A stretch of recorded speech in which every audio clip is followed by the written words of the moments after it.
My பூசும் கண்ணோடு பேசும் நேரம் என்று அதை போய் பேச வைக்காதே இங்கு நாணம் என்று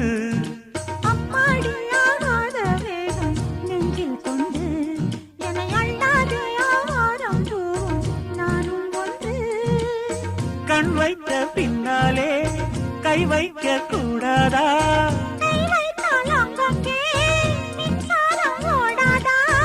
என்னென்னால் என்ன அவள் கொண்ட போது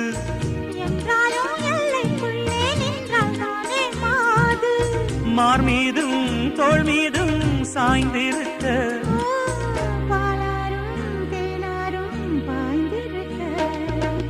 உன்னை வனத்து குயிலே நீ என்னை நினைத்து இசை பாடு.